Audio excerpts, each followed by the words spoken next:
ఈరోజు సుప్రీంకోర్టు ఇచ్చిన తీర్పును తెలంగాణ ఆంధ్రప్రదేశ్లో ఉన్నటువంటి మాదిగలందరూ కూడా మాదిగలతో పాటు అన్ని సంఘాలు కూడా స్వాగతించినాయి. దాన్ని మేము ఈరోజు 30 సంవత్సరాల పోరాటాన్ని ఈరోజు వచ్చినందుకు చాలా సంతోషపడతా ఉన్నాం. అదేవిధంగా తెలంగాణ ఆంధ్ర విడిపోయిన తర్వాత తెలంగాణలో 12% మాదిగలు ఉన్నారు కనుక ఆ 12% అనేది డాక్టర్ పిడమర్తి నాయకత్వంలో మేము అన్ని జిల్లాలు తిరిగినాము. ఆల్రెడీ ప్రభుత్వ దృష్టిలో కూడా మాదిగలు ఏదైతే 2010లో కుటుంబ సమేత సర్వే చేసిందో ఆ సర్వేలో 12% మాదిగలు ఉన్నారని చెప్తున్నారు. ఆ 12% మాకు ఖచ్చితంగా తెలంగాణలో ఇంప్లిమెంట్ చేసినప్పుడే మాదిగలకు సరైన న్యాయం జరుగుతుంది కనుక ఆ 12% రిజర్వేషన్ కోసం మరో ఉద్యమం చేస్తాం. ఖచ్చితంగా డాక్టర్ పిడమర్తి నాయకత్వంలో మాకు తెలంగాణ రాష్ట్రంలో 20% మాకు 12% కావాలి. ఖచ్చితంగా 12% 20% వాడడం కోసం తెలంగాణ రాష్ట్రంలో ప్రతి ఒక్క పల్లెకు తిరిగి ప్రభుత్వంపై ఒత్తిడి తెరిచి అన్ని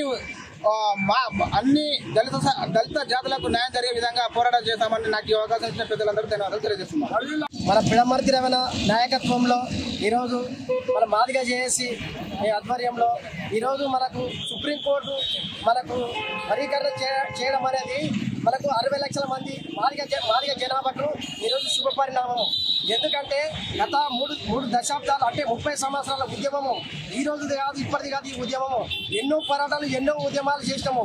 తర్వాత ఉద్యమాల ఫలితం కూడా ఇప్పటి వరకు మాదిగలు కానీ మాదిగ బిడ్డలకు కానీ చదువుకున్న వాళ్ళకు కానీ విద్యలో కానీ ఉద్యోగాలు కానీ ఇప్పటి వరకు మనకు అన్యాయం జరిగింది. అనేక రకాలుగా వెనుకబడిపోయి ఇప్పటికి ఈ రోజు వరకు కూడా ఉద్యోగాలు దొరకక తర్వాత ఏజ్ బార్ అయిపోయి కూడా ఇప్పటి కూడా ఈరోజు వాళ్ళు రోడ్ల మీద పడుతున్నారు. అంటే కారణం ఏంటంటే వర్గీకరణ అనేది మనకి జరగకపోవడమే. అదే వర్గీకరణ గతంలో జరిగి ఉంటే ఈరోజు ఎంతో మంది లక్షల మంది ఈరోజు మాదిగ బిడ్డలు చదువుకున్న వాళ్ళంతా ఈరోజు ఉద్యోగాలు దొరుకుతుండే, ఉపాధి దొరుకుతుండే. కాబట్టి ఈరోజు మేమంతా చాలా సంతోషం వ్యక్తం చేస్తా ఉన్నాము. ఈరోజు మాదిగ జనాభా పరంగా మనం చూసుకుంటే ఈరోజు వర్గీకరణ చేయడం అనేది చాలా సంతోషం. ఈరోజు అదేవిధంగా మందకృష్ణ మాదిగ గారు 1994 నుంచి కూడా ఉద్యమం చేసుకుంటూ అక్కడ రాజకీయ పరంగా ఎన్నో ఒత్తిళ్లను ఎదుర్కొని అదేవిధంగా ఈరోజు పార్లమెంట్లో బిల్లు పెట్టాలని చెప్పి ఎన్నో కమిటీలు వచ్చిన కమిటీలు అన్ని తిరిగి వెనక్కిపోయినాయి. చివరికి మనకు ఈరోజు మనకు ఉద్యమ రూపం ద్వారా అందరు కలిస్తేనే ఈరోజు ఉద్యమం అనేది సక్సెస్ అయింది. ఆ ఉద్యమం ఫలితమే ఈరోజు వర్గీకరణ. కాబట్టి ఈ వర్గీకరణ సందర్భంగా మేము ఈరోజు అంతా సంతోషం వ్యక్తం చేస్తున్నాము.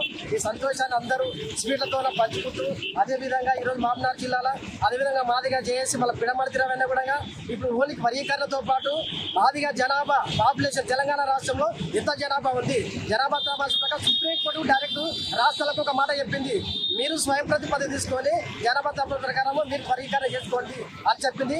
ఆ వర్గీకరణతో పోల్చుకుంటే ఇప్పుడు మనకున్న జనాభా ప్రకారము మాదిగలకు 12% రిజర్వేషన్లు కల్పించాలని చెప్పి మన పిడమర్తి రమణ గారు కంకణం కట్టుకొని ఉద్యమాలు చేస్తూ ఉన్నాడు.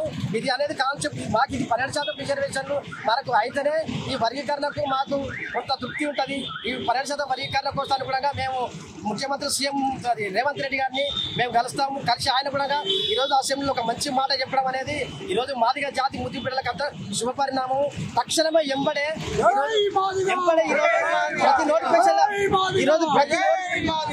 ప్రతి నోటిఫికేషన్లో కూడా మాదిగ రిజర్వేషన్ ఎంత ఉంటే అంత ఇంప్లిమెంట్ చేస్తా అని చెప్పి చెప్పడం అనేది చాలా సంతోషించదగినము. కాబట్టి ఈరోజు సీఎం రేవంత్ రెడ్డి గారు కూడా మేము కృతజ్ఞతలు తెలియజేస్తున్నాము. ఈ సందర్భంగా ఈ అవకాశం ఇచ్చిన అందరికీ 59 కులాలకు సమన్యాయం జరగాలని అందరికీ బాబాసాహెబ్ అంబేద్కర్ ఇచ్చిన 15% రిజర్వేషన్ ఎవరి జనాభా ఎంత ఉంటే వారికంత దక్కాలనే ఏకైక కాన్సెప్ట్ తోటి 1994 జూలై 7వ తారీఖున ప్రకాశం జిల్లా ఈదుమూడి గ్రామంలో ఎంఆర్పిఎస్ ఆవిర్భవించింది.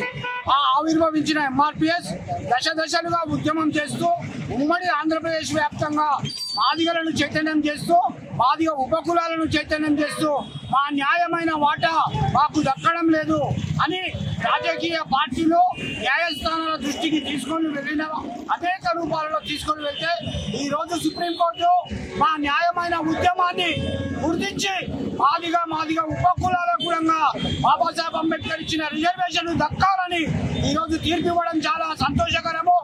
ఈ సమాజంలో ఉన్నటువంటి అన్ని కులాలు అన్ని సామాజిక వర్గాల మద్దతుతోటి వాళ్ళ సహకారంతో ఈరోజు ఎంఆర్పిఎస్ విజయం సాధించింది. రాబోయే రోజులలో కూడా డాక్టర్ పిడమర్తి రమణ నాయకత్వంలో 94లో 7% రిజర్వేషన్ డిమాండ్ చేసిన ఎంఆర్పిఎస్ ఈరోజు మాదిగ జేఏసీ రూపంలో తెలంగాణ రాష్ట్రంలో 80 లక్షల మంది ఉన్న మాదిగలకు 7% రిజర్వేషన్ సరిపోదు, 12% రిజర్వేషన్ ఇవ్వాలి, ఎస్సీ రిజర్వేషన్లను 20% పెంచాలని ఒక డిమాండ్ తోటి మరో ఉద్యమానికి శ్రీకారం తొందరలోనే చుడతామని ఈ సందర్భంగా సుప్రీంకోర్టు ఇచ్చిన తీర్పు పట్ల మేము ఈరోజు మిఠాయిలు పంచుకొని బాబాసాహెబ్ అంబేద్కర్ విగ్రహానికి పాలాభిషేకం చేసి మాదిగలమైన మేము సంతోషం వ్యక్తం చేస్తూ ఈరోజు జిల్లా అధ్యక్షులు బొర్ర సురేష్ గారు, మిట్ట యాదన్న, పాతూరు రమేష్ అన్న మరియు నా మాదిగ యువకులందరూ కూడా పాల్గొని ఈ కార్యక్రమంలో విజయవంతం చేసినందుకు పేరు పేరున అందరికీ ధన్యవాదాలు చేస్తూ జై మాదిగ.